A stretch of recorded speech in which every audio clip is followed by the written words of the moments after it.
సౌశల్యం అంటే గొప్పవాడు, తనకంటే తక్కువ వారితో ఏ భేదము లేకుండా కలిసి వర్తించే స్వభావం. దీనికి శీలగుణం అని పేరు. వాత్సల్యం అంటే అప్పుడే ఈయన దూడ ఉంటలో ఉండే మల్లాన్ని ఆదరించే తల్లి ఆవు వలె ఆశ్రితుల దోషాలు భోగ్యంగా గ్రహించే గుణం.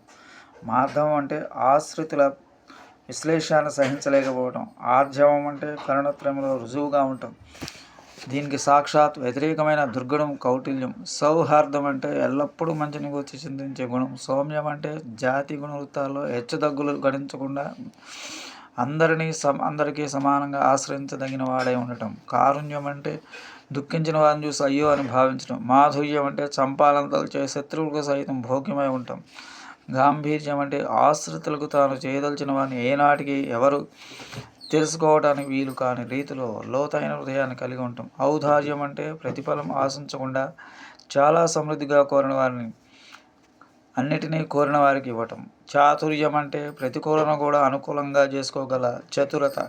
స్థైర్యం అంటే ఆశ్రితులను ఏనాడు విడవని గుణం. ధైర్యం అంటే ప్రతిపక్ష బలమైన ఉన్నా తృణీకరించడం, లెక్క పెట్టకుండా ఉండటం. శౌర్యం అంటే శత్రువుల గొప్ప సమూహంలోకి ఒంటరిగా ఏ జంకు లేకుండా ప్రవేశించడం. పరాక్రమం అంటే ఆ విధంగా యుద్ధభూమిలో ఒంటరిగా ప్రవేశించిన అవలీలుగా శత్రువును భంగపరచగలిగిన నేర్పు.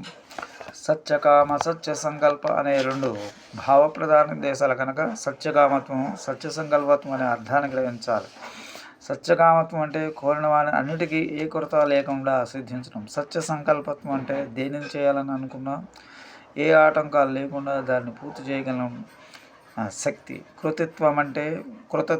కృతిత్వం అంటే భక్తుల కార్యాలు చేస్తున్నాం. కృతజ్ఞత అంటే భక్తుల కొంచెం మంచిని చేసినా దాన్ని ఏనాటికి మరవకుండా ఉంటాం. ఈ విధంగా ఉండే అసంఖ్యేయ కళ్యాణ గుణగణ హోగ మహార్ణవం లెక్కించి పూర్తి చేయలేని కళ్యాణ గుణముల ప్రవాహ సముద్రం వంటివాడు. పరబ్రహ్మభూతం పురుషోత్తమం. పరబ్రహ్మ శబ్దంతో పురుషోత్త శబ్దంతో వేదాల్లో ప్రసిద్ధమైన వాడు. వేదంలో శ్రీరంగ దివ్యాలయంలో అస్మదాదులు సైతం కళ్ళారా దర్శించి ఆనందించేటట్లు శ్రయనించి ఉండేవాడు. అస్మస్వామినం పరిపూర్ణం భగవంతం. మాకు స్వామి దేనిలోనూ ఏ కొరత లేని భగవానుని ఈ ప్రయోగాన్ని అనుభూయ అనే అల్యభంత క్రియతో అన్వయించాలి. ప్రభుత్వ నియామ్య నిత్యదాసైక రతస్వాత్మా స్వభావోహం. నియామ్య నిత్యదాసైక రసకమైన ఆత్మ స్వభావాన్ని చక్కగా తెలుసుకున్న నేను. జీవాత్మ నిత్యనియామ్యమై ఉంటుంది, నిత్యదాస్యైక రసంగా ఉంటుంది అనే స్వభావాలను చక్కగా తెలుసుకున్నట్టు చెప్పబడింది. స్వాధీన స్వార్థ కర్తృత్వ భోక్తృత్వ భ్రమం లేని రీతిలో తెలియటమే చక్కగా తెలియబడటం. ఈ ఆత్మ భగవాను ఒక్కనికే నియామ్యుడిగా దాసుడిగా ఉన్నాడని బాగా తెలుసుకున్న నేను అని సారం.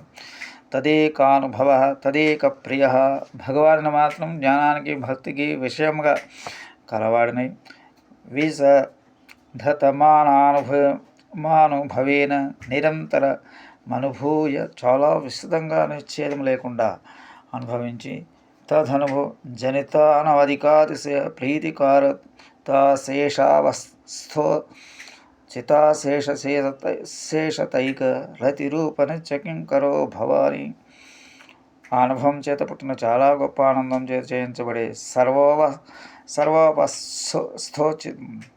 సర్వావస్థోచిత సర్వవిధ కైంకర్యాల్లో చాలా ఆదరాన్ని ఆసక్తిని కలిగి ఉంటామనే నిత్య కైంకర్యంలో నేతుడై ఉంటాను.